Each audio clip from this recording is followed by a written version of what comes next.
Hello, good people.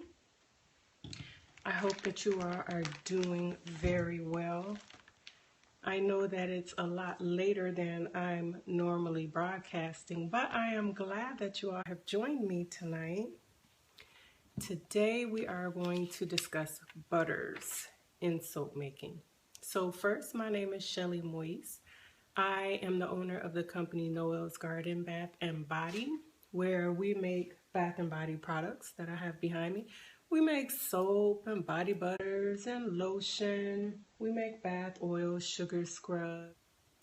Okay, so as the title said, we are going to discuss mango and cocoa and shea butter. Oh my! We're going to jump right in.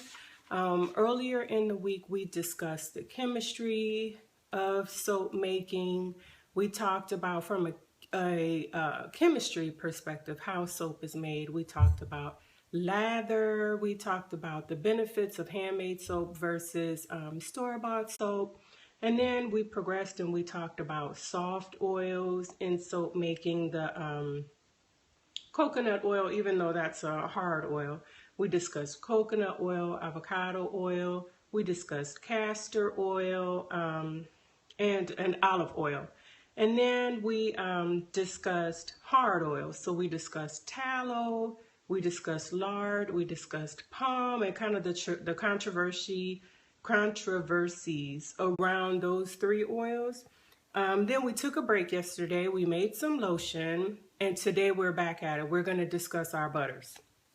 So the first one we're going to talk about is our cocoa butter. I'm going to bring my notebook back up. Y'all know I'm not a spring chicken, so I don't see too well. First one we're going to discuss is cocoa butter.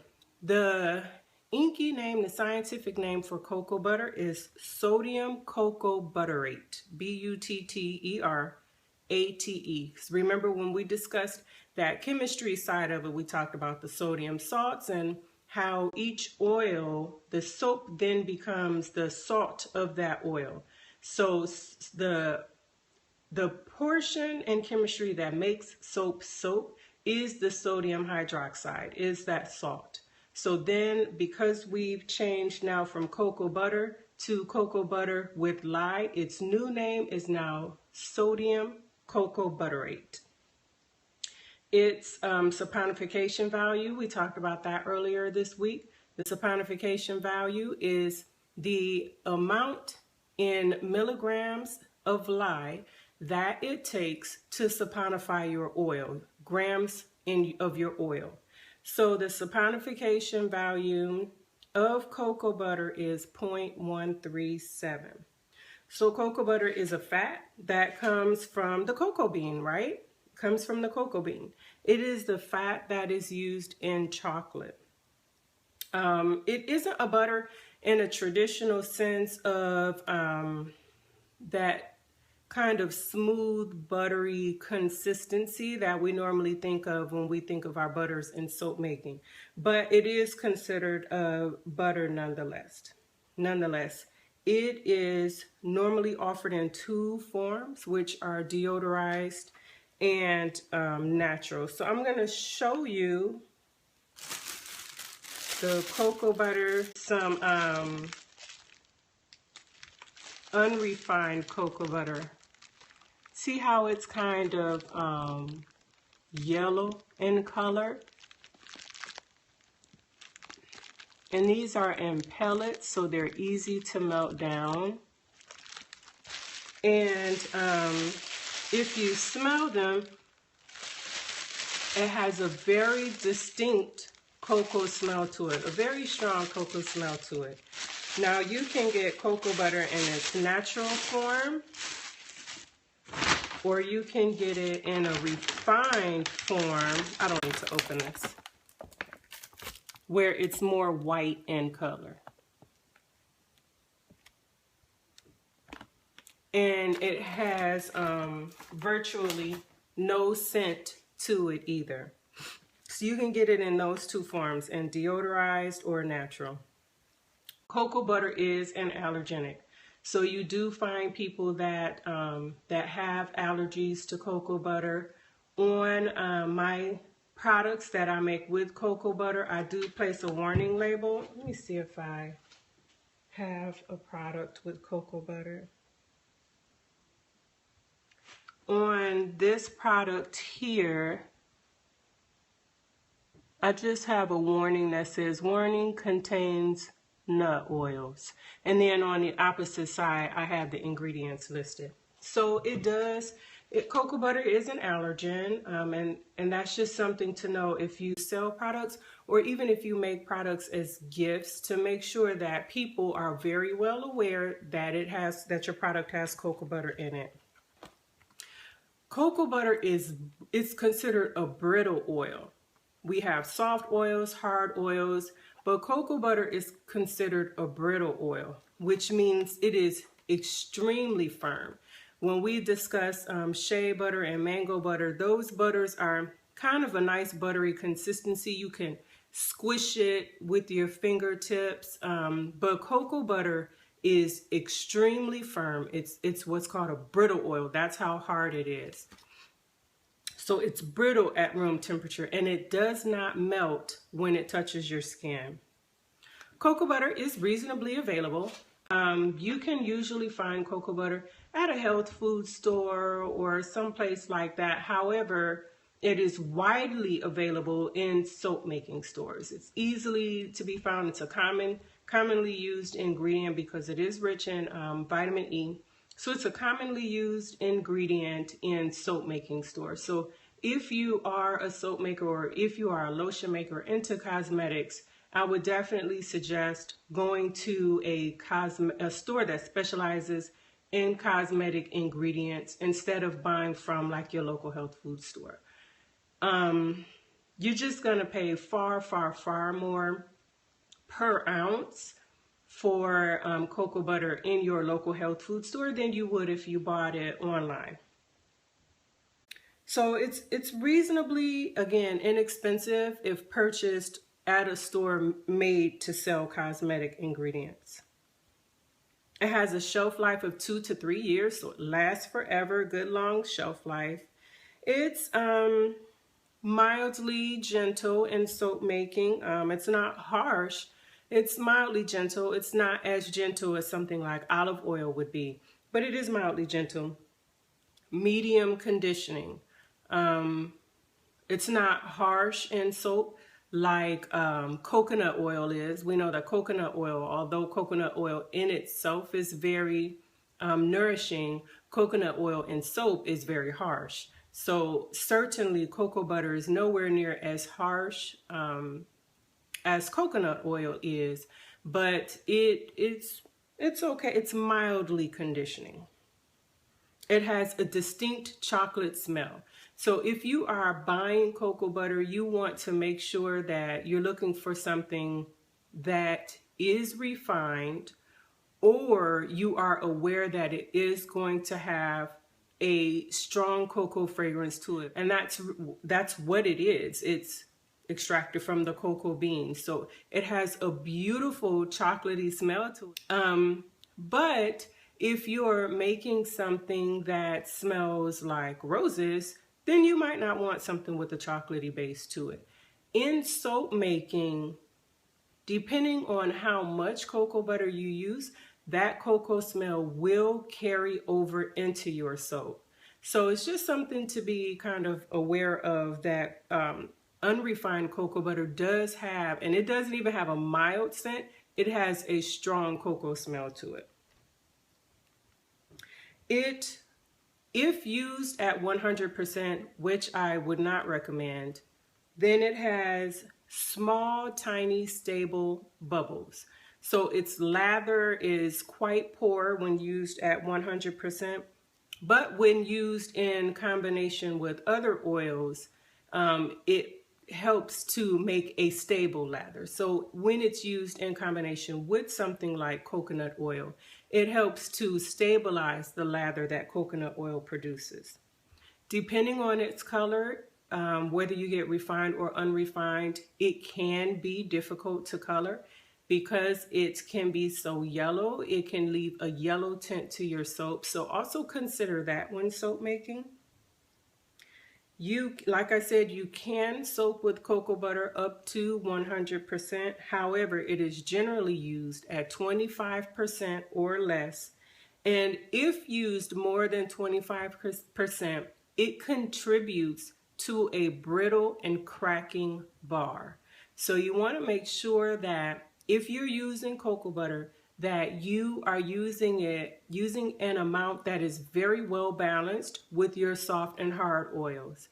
Make sure that you are not going to have a bar of soap that cracks or that is just visually unappealing because cocoa butter is so brittle. Okay? And when combined with other oils, it contributes to a very creamy lather, a beautifully creamy lather. So that's our cocoa butter. The next one is mango butter. Let's show that. I have a big bag of mango butter because I use it a lot.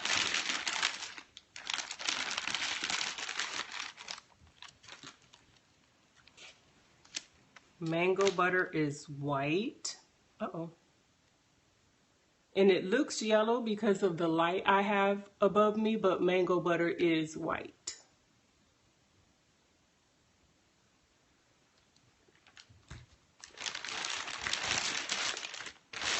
Okay. Mango butter, the inky name, the scientific name for mango butter is sodium mango butterate. Sodium mango butterate. Excuse me. It has a saponification value, that sap value, of 0.184. It is obtained from the de-shelled fruit kernels of the mango tree. It comes from the fruit kernels of the mango tree. That butter is then heated and boiled to get the right consistency.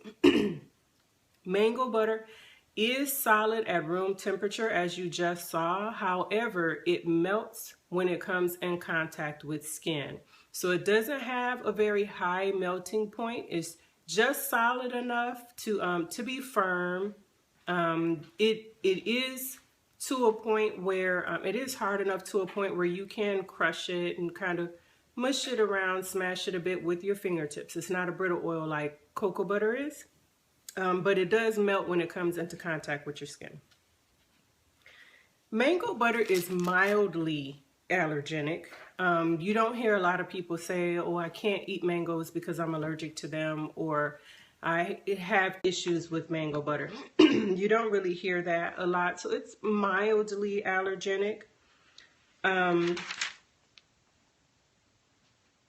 It is not widely available. You are not likely to be able to get mango butter at a local store, a local health food store. I have yet to see it in any of my local health food stores. So it is not widely available. However, it is quite easily obtainable if you go to a soaping or a cosmetic store. It is a commonly used butter in cosmetics, so it's easy to get that way. It is reasonably inexpensive as well. It's because it's a commonly used butter. It's not an exotic butter, so it's not going to run you a whole lot of money. It's reasonably expensive. It's affordable.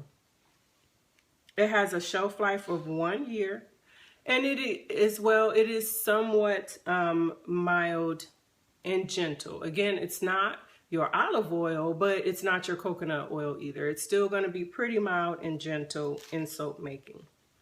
It has a medium conditioning, so it's not really going to hydrate your skin much, because remember, these oils are not in their natural form. They are the sodium salt. So when we discuss them, we are discussing the properties that they have in soap. And soap naturally washes you. It doesn't really moisturize you. So mango butter in soap, it's mildly conditioning. It's not going to strip your skin. It produces a beautifully creamy lather. So it It does not contribute to bubbles at all whatsoever. It's not going to raise the bubble number of your soap, as we call it. It does not assist with giving you a nice fluffy bubble to your soap, but it does assist with giving you a creamy lather with your soap. It does assist with making it a hard bar because it is solid at room temperature. It has little to no smell to it at all, making it easy to fragrance. And because it is white in color, it is also easy to color in soap making. So that's our mango butter. Mango butter is actually one of my favorites. And then our last butter is shea butter. Shea butter's inky name in soap is sodium, you guessed it, shea butterate. Sodium shea butterate. Its saponification number, I forgot to write it down, so I'll give that to you another day. I forgot to write it. Shea butter is obtained from pressing the seeds or the nut from the African shea tree. Shea comes in different forms of refinement, and it can be anywhere from white in color and odorless to a medium yellow to a full-blown yellow. It can have no scent to a very strong earthy scent to it. It doesn't smell, but it has a very strong earthy scent to it when it's unrefined. And we're going to come back to those levels of refinement. I would suggest, if you are looking to purchase shea butter, that you would inquire about, you would request, number one, to see a picture of what it is that you were getting. And I'll show you why in just a minute. But you would want to see a picture of what you intend to buy. Ask how it smells. Ask how it is refined, and ask what level of refinement it has. Make sure you purchase your shea butter from a reputable company as well, because very natural shea butter can have bugs in it. It can have leaves in it because it is a natural product. So just make sure that you know what you're getting when you purchase it from the company you're buying from. So let's see. Shea butter, like avocado oil we talked about earlier this week, has lots of unsaponifiable. Mango butter and cocoa butter, they completely saponify, meaning they completely turn into soap. But shea butter has properties that are unsaponifiable in soap, which means that some of those wonderful properties about shea butter actually do carry over into your soap. Shea butter is anti-inflammatory. It has humectant properties, which means shea butter is able to draw moisture from the skin draw moisture from the air to your skin. Shea butter also has emollient properties, which means it is able to make your skin soft and pliable, but it is also able to make the external layers of your skin reduce the amount of water that it actually evaporates. So shea butter is a really excellent butter to use in any cosmetic product, even in soap, because those properties carry over into your soap making. Okay. What else were we going to talk about? All right. So let's talk about the different classes of shea butter. There are 5 classes of shea butter. The first one is class A, which is raw or unrefined. It is extracted using water. So it's a very natural, unrefined shea butter. B is a refined shea butter. It's just refined. Nothing too extravagant, but it is refined. C is highly refined, and it is extracted using solvents. D is the lowest uncontaminated grade. It's the lowest uncontaminated grade. And E has contaminants in it. The commercial grades of shea butter are grades A, B, and C. So if you're looking to buy shea butter, that's what you're looking for. Is it shea butter grade A, B, or C? And usually it'll just say natural, refined, or highly refined.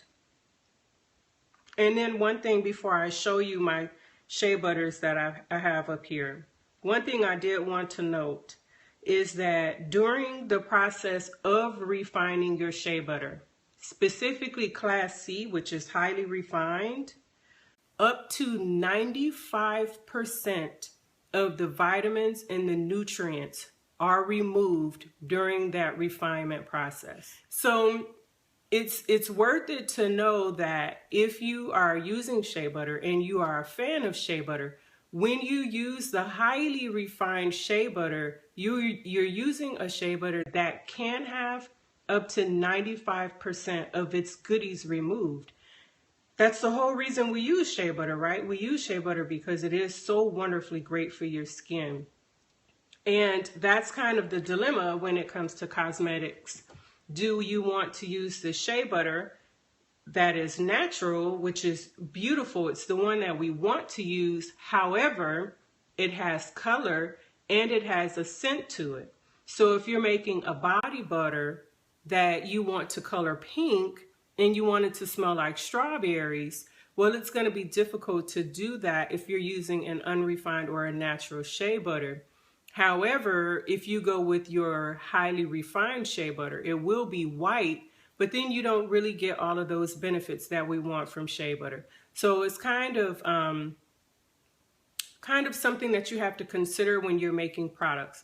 A lot of product makers will use half and half in order to get the benefit of having something that is not heavily yellow and heavily scented, because if we're just going to be honest, a lot of our customers want shea butter, but they don't want the smell of shea butter. So a lot of times you kind of have to use half and half, your natural unrefined and your highly refined, in order to get a nice color and a very well smelling product. So I'm going to show you the three, do I have 3 or 4 shea butters? 1, 2, I have 3 shea butters. This one's mango butter. The first one is ultra refined. You can see it here. So it's very white. This first shea butter is very white. I'm going to open this bag so you can see a little more.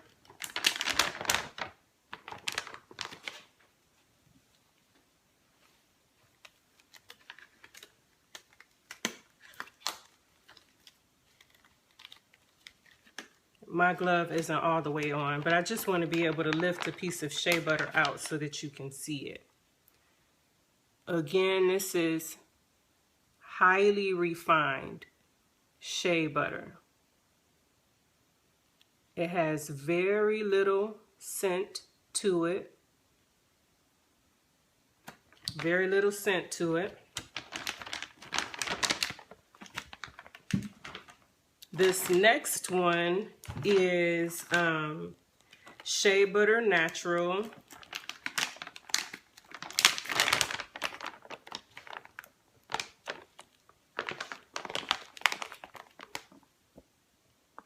So it's slightly yellow.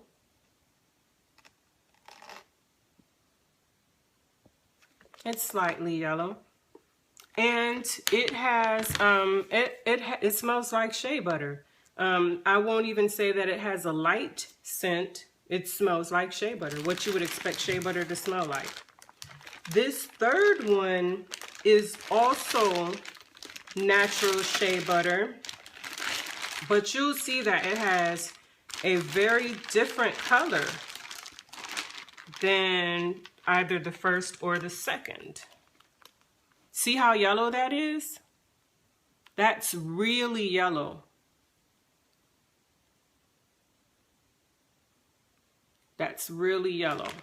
It's almost orange, as a matter of fact. And that third one that's really orange, it's still natural shea butter. It's unrefined, but it's a commercial grade. It's not a D or an E shea butter. It's an A, the raw or natural unrefined shea butter.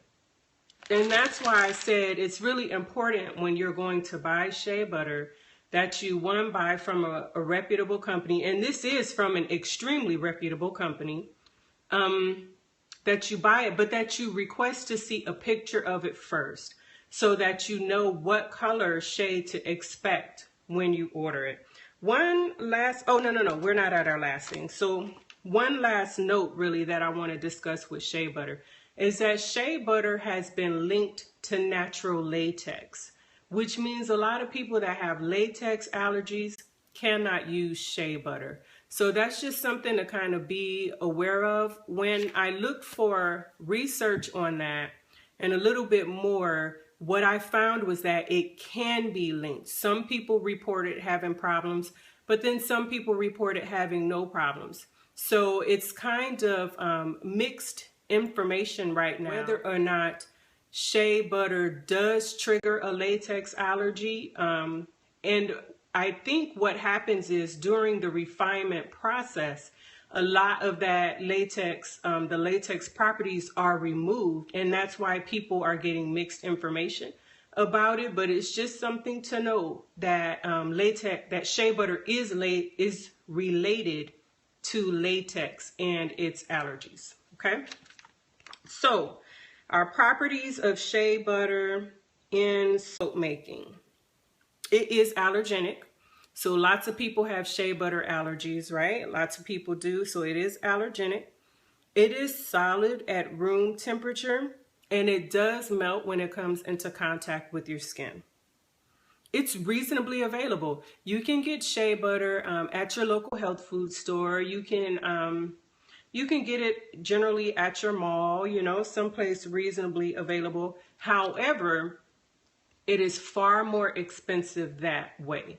If you order shea butter from the young lady that's here that sells shea butter, or if you order it, I think there are like 3 distributors. I know personally 4 different distributors by the individual of people who are distributors of shea butter. And if you order it that way, you can generally get your costs way down than if you order it, if you go buy it from like your local health food store. So it is reasonably available. It is inexpensive when you order it that way. If you order it through a distributor, or if you order it through a store that sells cosmetic ingredients. In fact, it's very inexpensive if you order it that way. Shea butter has a 1-year or 2-year shelf life, depending on where your shea butter is sourced. Shea butter is mild and gentle.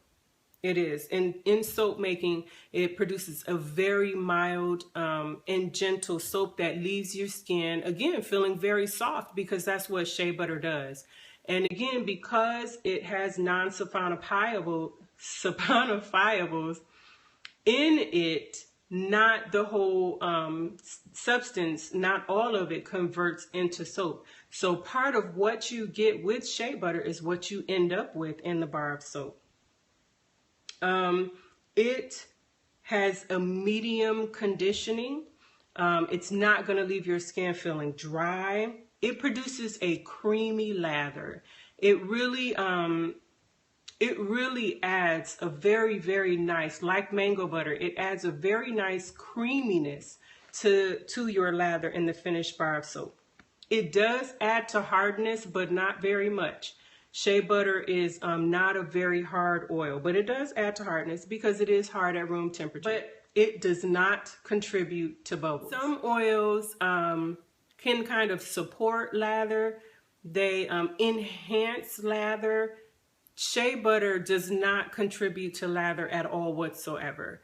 As far as your bubbles, it does not contribute to, it doesn't stabilize your bubbles. It does not help your bubbles at all. The smell of shea butter depends on the refinement, right? My ultra highly refined shea butter had no smell at all, while my natural, both the shea butter in the white bag and the shea butter in the blue bag that I showed, both of those had a very strong smell to them. Okay, so it depends on the refinement. The same with the color, you know, it just really depends on the refinement, which means that in your soap, it may be very difficult to color or it may be easy to color. It may be very difficult to fragrance or it may be easy to fragrance. Shea butter can be used up to 100% in a bar of soap, in your soap making. It can be used. It will produce a bar of soap. However, that bar of soap will have little itty tiny bubbles. It'll have very little lather, and that lather will be very creamy, similar to a lotiony consistency.